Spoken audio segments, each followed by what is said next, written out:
జీవితంలో అనేక సందర్భాల్లో మనం పొగడబడవచ్చు. కానీ ఆ పొగడ్త ఎలా ఉండాలి అంటే, మనం వృద్ధిలోకి రావడానికి, మనం కార్యసాధన యందు ఊంచుకోవడానికి కావలసినటువంటి ఒక ధైర్యాన్ని పుంజుకోవడం వరకు మాత్రమే దాన్ని స్వీకరించాలి. పెద్దలు భుజం తట్టి, ఏం పర్వాలేదురా నాయనా, నీ రంగంలో నువ్వు ముందుకెళ్ళు, పరమేశ్వరుడు ఉన్నాడు, మేమున్నాం అన్నారనుకోండి, మీరు దాన్ని అక్కడ వరకే స్వీకరించాలి. వారు నా వెనక ఉన్నారు, నాకేం బెంగ, నేను చేసినది తప్పు కాదు, నేను చేసినది మంచి, కాబట్టి నేను ఇలాగే ముందుకు వెడతానన్నంత వరకే పనికి రావాలి తప్ప, నా అంత మొనగాడెవరున్నాడంటున్నారని చెప్పి అపార్థం చేసుకుంటే ఆ అహంకారం చాలా ఉత్తర క్షణంలో పడిపోయేటట్టు చేస్తుంది.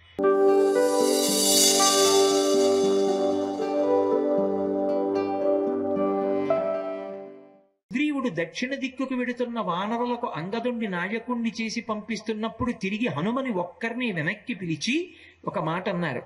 గతిర్వేగశ్చ తేజశ్చ, ఓ హనుమ, నీ యందు మాత్రమే గతి, వేగము, తేజస్సు ఉన్నాయి.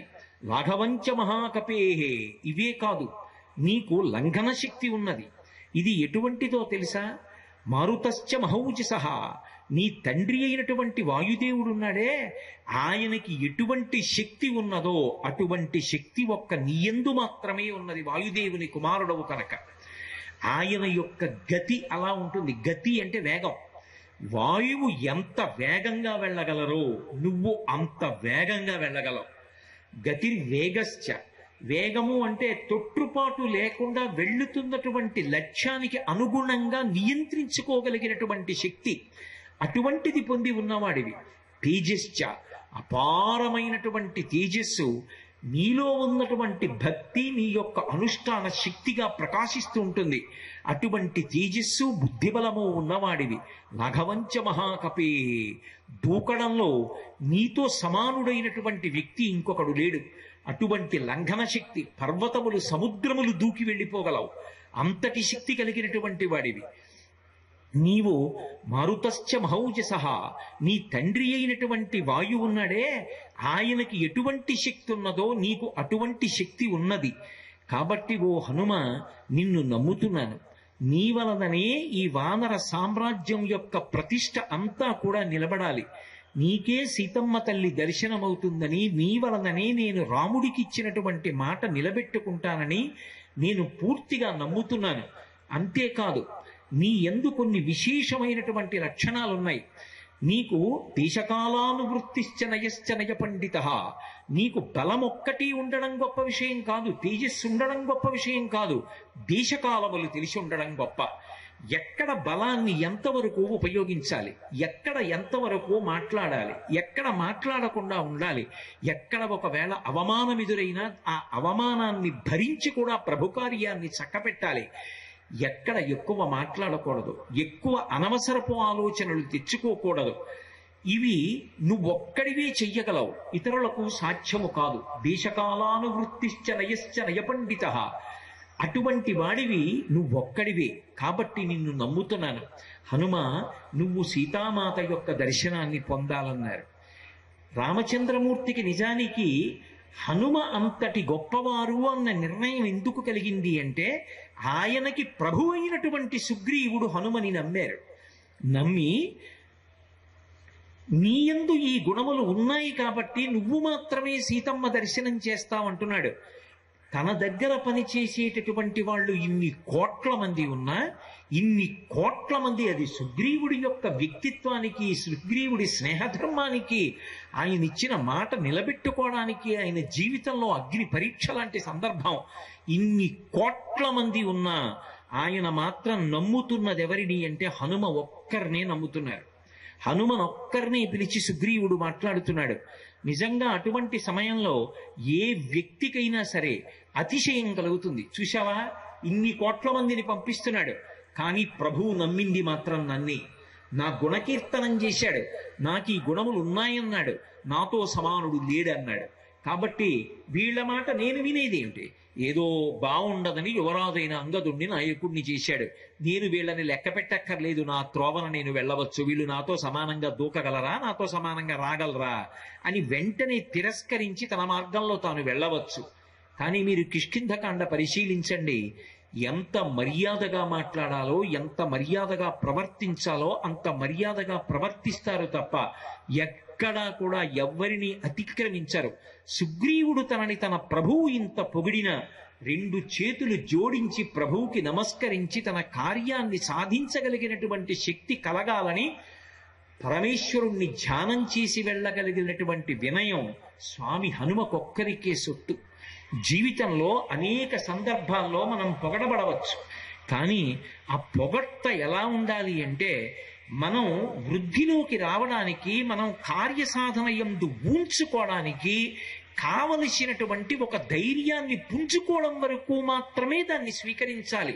పెద్దలు భుజం తట్టి ఏం పర్వాలేదురా నాయనా, నీ రంగంలో నువ్వు ముందుకెళ్ళు, పరమేశ్వరుడు ఉన్నాడు, మేమున్నాం అన్నారనుకోండి, మీరు దాన్ని అక్కడ వరకే స్వీకరించాలి.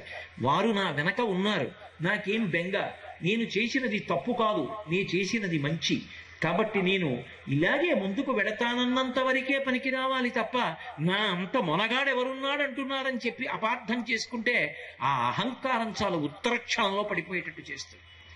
హనుమ జీవితాన్ని పరిశీలిస్తే, హనుమ విజయాలు పరిశీలిస్తే ఆయన యొక్క వినయం ఏమిటో, తనని ప్రభువే పొగిడినా కూడా ఎంత మర్యాదగా ఉంటారో ఆలోచించవచ్చు. సుగ్రీవుడే నమ్మాడు, వెంటనే రామచంద్రమూర్తి నమ్మారు. హనుమని దగ్గరికి పిలిచారు. పిలిచి ఆయన చేతిలో ఉన్నటువంటి ఉంగరాన్ని తీసి హనుమ చేతిలో పెట్టారు. ఇచ్చి అంగుళీయం అభిజ్ఞానం, ఆ అంగుళీయం ఉంగరం అభిజ్ఞానంగా నీకు సీతమ్మ తల్లి దర్శనమైనప్పుడు సీతమ్మ తల్లి నిన్ను నమ్మడానికి ఇది చాలా ఉపయోగపడుతుంది, అందుకని నీకు ఈ ఉంగరాన్ని ఇస్తున్నాను. కాబట్టి అంగుళీయమభిజ్ఞానం రాజపుత్రాహ పరంతప, పరంతపుడైనటువంటి రామచంద్రమూర్తి ఉంగరాన్ని హనుమ ఒక్కరి చేతిలోనే పెట్టారు. మీరు ఒక్కటి ఆలోచించండి, నన్ను సుగ్రీవుడు నమ్మాడు, నన్ను రాముడు నమ్మాడు, రాముడి ఉంగరం ఇన్ని కోట్ల మంది వానరులలో నా ఒక్కడి దగ్గరే ఉంది అంటే సీతమ్మ దర్శనం నాకొక్కడికే అవుతుంది అన్న అహంకారం హనుమ కించిత్ పొంది ఉంటే ఆ ఉంగరాన్ని చిటికిన వేలికి పెట్టుకోవచ్చు, ఆ ఉంగరాన్ని ఉత్తరీయానికి తీసి ముడేసుకోవచ్చు. కానీ మీరు కిష్కింధకాండ పరిశీలించండి, ఇది నా ప్రభువు, నా స్వామి, నా తండ్రి, నా దైవం, నా గురువు అయినటువంటి రామచంద్రమూర్తి యొక్క చేతి ఆభరణం, ఇది జగద్రక్షకత్వం చేస్తుంది, అటువంటి చేతి ఉంగరం అని దాన్ని తీసి ఆయన జుట్టు కొప్పులో ఇమర్చుకొని వెళ్ళారు. నేను తీసుకొచ్చి అన్న మాట ఎందుకు, మళ్ళీ అదో అతిశయం. మీరు నాకు తీసుకొచ్చి భగవద్గీత ఇచ్చారనుకోండి, నేను మంచినీళ్లు తాగిన ఎంగిలి గ్లాసు పక్కన అది పెట్టాననుకోండి, నేను అసలు భగవద్గీత పుస్తకం పుచ్చుకోవడానికి అయోగ్యుణ్ణి. ఎంగిలి మంచినీళ్ల గ్లాసు భగవద్గీత ఒకే చోట పెట్టిన వాడికి భగవద్గీత పుచ్చుకునేటటువంటి అధికారం ఎక్కడుంది? పవిత్రమైన వస్తువుని ముట్టుకునేటప్పుడు, పవిత్రమైన వస్తువుని ఉంచేటప్పుడు ఎంత పవిత్రమైన స్థానంలో ఉంచాలో అంత పవిత్రమైన స్థానంలో ఉంచినప్పుడే ఆ అవతల వ్యక్తిలో ఉన్నటువంటి వినయము ప్రకటనమవుతుంది. హనుమ రామచంద్రమూర్తి ఉంగరాన్ని ఎక్కడా ఉంచకుండా తన యొక్క జుట్టు ముడిలో ఉంచుకొని తలలో ధరించి వెళ్ళారు అంటే ఆయన ఎంత వినయశీలు, ఆయన ఎందు కించిత్ కూడా. ఎందుకంటే ఒకవేళ హనుమలో అతిశయం ఉన్నా వాల్మీకి మహర్షి వ్రాయలేదేమోనండి అంటారేమో. వాల్మీకి మహర్షి ఎక్కడ చిన్న విషయాన్ని కూడా దాచలేదు. మీకు నేను ఒక ఉదాహరణ చూపిస్తా. తాసాం ఏకాంత విన్యస్తే చైనాం చైనే శుభే తదర్శ రూప సంపన్నాం అపరాసకపి ప్రియం. రావణుడితో అనేక మంది పడుకుని ఉండగా మండోదరి ఒక్కతే వేరే హంసతూలికా తల్పం మీద పవిత్రంగా పడుకుని ఉంటే బహుశా ఈమె సీతమ్మ అయ్యుండవచ్చు అని సంతోషపడిపోయినటువంటి హనుమ అస్ఫోటయామాస శుచుంబపుచ్చం ననంద చిక్రీడ జగౌ జగామ స్తంభానరోహాత్ నిపపాత భూమౌ నిదర్శయన్ స్వాం ప్రకృతిం కపీనాం అన్నారు మహర్షి.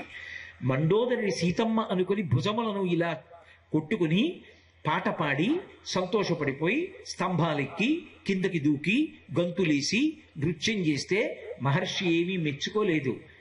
కోతి బుద్ధి బయట పెట్టుకున్నాడు అన్నారు. మహర్షి మండోదరి పడుకుంటే సీతమ్మని ఎలా అనుకుంటారు? హనుమ నిలదీశారు. రావణాసురుడు అక్కడ హంసతూలికా తల్పం మీద పడుకుని ఉండగా రామచంద్రమూర్తి పక్కన లేని మహాపతివ్రత అయిన సీతమ్మ హంసతూలికా తల్పం మీద అలా పడుకుంటుందా? ఒక్కటి దూరంగా పడుకున్నంత మాత్రం చేత సీతమ్మ అనుకుని సంతోషపడిపోయిన హనుమ యొక్క బుద్ధి చిన్నదైపోతే అది కోతి బుద్ధి బయట పెట్టుకోవడం అని చెప్పి నిర్మోహమాటంగా మహర్షి మాట్లాడారు తప్ప ఎవ్వరినీ ఎక్కడ వెనకేసుకొచ్చేటటువంటి ప్రక్రియ వాల్మీకి మహర్షి ఎందు కానరాదు. కాబట్టి నిజంగా హనుమయే గర్వాన్ని పొంది ఉంటే నిర్మోహమాటంగా వాల్మీకి మహర్షి చెప్పేస్తారు. తన ప్రభువు పొగిడిన రామచంద్రమూర్తే పిలిచి ఉంగరం ఇచ్చిన ఆయన ఎందు అతిశయం కనపడదు.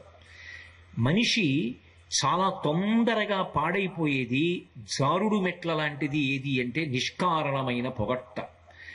పెద్దలైనటువంటి వారు దాన్ని ఔషధం ఇచ్చినట్టుగా ఎంత మోతాదులో ఇవ్వాలో అంత మోతాదులోనే ఇచ్చి అతను కార్యరంగమునందు ఊడ్చుకోవడానికి అటువంటి స్థితిని కల్పించడానికి వాడతారు తప్ప ఎక్కడ పడితే అక్కడ అదే పనిగా పొగట్టల్ని వినడం అలవాటు చేసుకున్నాడు అనుకోండి, క్రమంగా జారుడు మెట్ల మించి జారి కింద పడిపోయిన వాడు ఎలా పడిపోతాడో అలా పడిపోతాడు. అందుకే స్వామి హనుమ ఎన్నడూ అసలు పొగట్టని ఆశించరు, లోపల అతిశయాన్ని పొందరు. తన ప్రభువు నమ్మిన రాముడు నమ్మిన ఈ నమ్మకాన్ని నిలబెట్టుకోగలిగిన శక్తి నాకు కలగాలనుకుంటారు తప్ప ఆయన ఇదంతా నాది అని అనుకోరు. ఈ ఘట్టం దాటగానే ఇంతకన్నా పెద్ద ఘట్టం వచ్చింది. ఎక్కడో ఆ స్వయం ప్రభా బిలంలో ఉండిపోయారు దక్షిణ దిక్కుకు వెళ్ళిన వాళ్ళు. వేళ దాటిపోయింది, బయటిగా వచ్చారు. 100 యోజనముల సముద్రం ఎదురుగుండా కనపడుతోంది. వానరులు అందరూ ఉత్తర తీరంలో కూర్చున్నారు. వెళ్లే మార్గం కనపట్టలేదు. 100 యోజనముల సముద్రాన్ని ఎవరు దాటతారని అడిగితే ఎవరి మానాన వారే కొంత దూరం వెళ్ళగలనన్నవారే కానీ పూర్తిగా దాటుతానన్న వాళ్ళు లేరు. ఒకవేళ అంగదుడి లాంటి వాడు దాటినా నేను మళ్ళీ తిరిగి వస్తానని ధైర్యంగా చెప్పలేదు.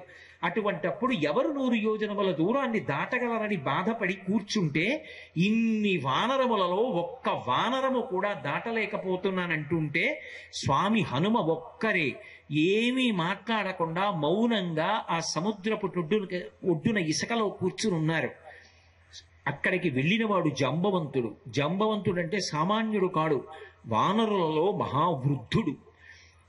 బ్రహ్మగారు ఆవలిస్తే బ్రహ్మాంశ సంభూతుడై వచ్చినవాడు. అందుకే వానరులలో ఒక పెద్దరికం ఉన్నవాడు. అటువంటి జాంబవంతుడు హనుమ దగ్గరికి వెళ్ళి ఒక మాట అన్నారు. నాయనా హనుమ, నువ్వు కూడా ఇలా కూర్చుంటే ఏమనుకోవాలి? దేవలోకంలో ఉండేటటువంటి అప్సర స్త్రీలలో శ్రేష్ఠురాలైనటువంటి పుంజికస్థల ఒక శాపం కారణంగా ఈ భూలోకంలో వానర స్త్రీగా పుట్టింది. అంజనాదేవి అన్న పేరుతో పుట్టి నీ తండ్రి అయినటువంటి కేసరికి భార్య అయింది. ఆమె యందు వాయుదేవుడికి ఔరసపుత్రుడివై నువ్వు జన్మించావు. నీకు అపారమైనటువంటి బలపరాక్రమాలు ఉన్నాయి. ఎంతటి బలపరాక్రమములు కలిగిన వాడివి అంటే నువ్వు తలుచుకుంటే ఈ లోకంలో అపారమైనటువంటి వేగము కలిగినటువంటి వారు ఇద్దరే ఉన్నారు. ఒకడు వాయుదేవుడు, రెండవ వాడు గరుత్మంతుడు. వాయుదేవుడు గరుత్మంతుడు ఎంత వేగము కలిగిన వారో అంతకన్నా వేగంగా వెళ్ళగలిగినటువంటి శక్తి కలిగినటువంటి వాడవై కూడా నువ్వు ఏమీ చేతకాని వాడిలా ఇలా కూర్చుంటే వానరజాతి పరువు ప్రతిష్టలు ఏమైపోతాయి? సీతమ్మ జాడ కనిపెట్టగలిగినటువంటి వాడివెవరు? ఒకానొక నాడు నువ్వు అంజనాదేవి గర్భము నుండి భూమి మీద పడుతూనే పైన ప్రకాశిస్తున్నటువంటి అరుణారుణ వర్ణంలో ఉన్నటువంటి సూర్యబింబాన్ని చూసి తినే ఫలము అని భ్రమించి పుట్టినటువంటి పసిపిల్లవాడివి ఆకాశ మార్గంలో వెడుతుంటే బాలార్కాభిముఖో బాలో బాలార్క యమూర్తిమాన్, బాలసూర్యుడికి ఎదురుగుండా బాలసూర్యుడు వెడుతున్నాడా అన్నట్టుగా నువ్వు వెడుతున్నప్పుడు నీ యొక్క తేజస్సును చూసి రాహుకేతువులు భయపడితే రాహువు యొక్క ప్రార్థన విని ఇంద్రుడు బయలుదేరి వచ్చి వజ్రాన్ని ప్రయోగిస్తే ఆ వజ్రపు దెబ్బ చేత నీ ఎడమ దవడ సొట్టబడి పర్వత శిఖరానికి ఒరుసుకుని కింద పడిపోతే నీ తండ్రి వాయుదేవుడు ఆగ్రహించి నిన్ను చేతులలో పట్టుకుని నిలబడితే బ్రహ్మదేవుడు దేవతా సమూహములతో కలిసి ఆ గుహ దగ్గరికి వచ్చి దేవతలందరూ లోకపాలకులు నీకు అపారమైనటువంటి వరములు ఇచ్చారు. బాల్యంలో నీకు అంత బలం ఉంటే మునుల యొక్క కార్యాల్ని పాడు చేస్తున్నావని మునుల యొక్క శాపకార చేత నీ యొక్క బలము నీకు తెలిసి రాలేదు. కానీ నీతో సమానమైనటువంటి బలము కలిగిన వాడు లోకంలో లేడు. ఒకానొకప్పుడు నేను కూడా అపారమైనటువంటి బలము కలిగిన వాడని సాక్షాత్ శ్రీ మహావిష్ణువు ఒకానొక నాడు ఆయన వామనమూర్తిగా వచ్చి 3 అడుగుల చేత భూమిని ఆకాశాన్ని కొలవడానికి పెరిగిపోతే ఇంతంతైవటుడు ఇంతయ్యి మరుగుతానింతయ్య భోవీధిపై అంతైతో యజమండలగ్రమణ కల్లంతై ప్రభారాశిపై అంతై చంద్రునకంతయై ధ్రువునిపై అంతై మహర్వాటిపై అంతై సత్యపదోన్నతుండగుచ బ్రహ్మాండాంత సంవర్ధి అయి అన్నట్టుగా పెరిగిపోతే ఆయనకి 21 మార్లు ప్రదక్షిణ చేసిన వాడనం. క్షీరసాగర మథనం జరిగినప్పుడు యావత్ భూమండలంలో ఉన్నటువంటి ఓషధలను తీసుకొచ్చి పాలసముద్రములో వేసిన వాడనం. కానీ ఇవాళ ఓపిక లేదు, నేను సముద్రాన్ని దాటలేను, దాటగలిగిన శక్తి ఉండి కూడా నువ్వు ఇలా కూర్చుంటే ఎవరు కాపాడతారు? హనుమాన్ హరిరాజస్య సుగ్రీవశ్చ సమోహ్యపి రామలక్ష్మణయోశ్చాపి తేజసాచ బలీనచ. పొగడడానికి చెప్పట్లేదు, పరమ సత్యాన్ని చెప్పాడు జాంబవంతుడు ఆ రోజున. ఓ హనుమ, నీ గురించి నువ్వేమనుకుంటున్నావో, నువ్వెవరో తెలుసా? అసలు సహజముగా కోతులకు రాజువు నువ్వే. సుగ్రీవశ్చ సమోహ్యపి, సుగ్రీవుడితో సమానమైన బలపరాక్రమములు. అసలు యథార్థముగా చెప్పవలసి వస్తే అంతకన్నా ఎక్కువ బలపరాక్రమములు ఉన్నవాడవు. అంతేకాదు, రామలక్ష్మణయోశ్చాపి తేజసాచ బలీనచ, రామలక్ష్మణులిద్దరి యొక్క తేజస్సు బలము ఎటువంటివో నీ యొక్క తేజస్సు బలము అంతకన్నా కించిత్ కూడా తక్కువ కావు. వాళ్లతో సమానమైనటువంటి బలము తేజస్సు కలిగిన వాడివి. అటువంటి వాడివి చేతకాని వాడిలా కూర్చుండిపోతావా? లే, నీ యొక్క తేజస్సుని పుంజుకో. ఉత్తిష్ట హరిషార్దూలా లంఘయస్వ మహార్ణవం పరాహి సర్వభూతానాం హనుమన్యా గతిస్తవ. ఈ లోకములో ఉన్నటువంటి ఏ ప్రాణికి కూడా నీకున్నటువంటి తేజస్సు కానీ నీకున్న లంఘన శక్తి కానీ లేదు. నా మాట నమ్ము. లే, నీతో సమానంగా ఎగరగలిగినటువంటి వాళ్ళు ఈ లోకంలో లేరు.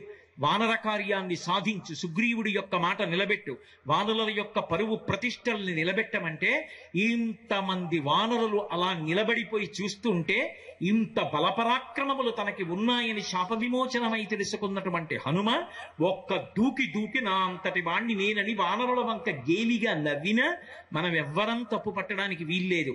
ఈ మాటలు జాంబవంతుడు చెప్తే అతిశయాన్ని పొందలేదు సరికదా, 2 చేతులు జోడించి వానర వృద్ధులందరి వంక తిరిగి పేరు పేరునా నమస్కరించారని వాల్మీకి మహర్షి రచించారు. అది ఆయన వినయం.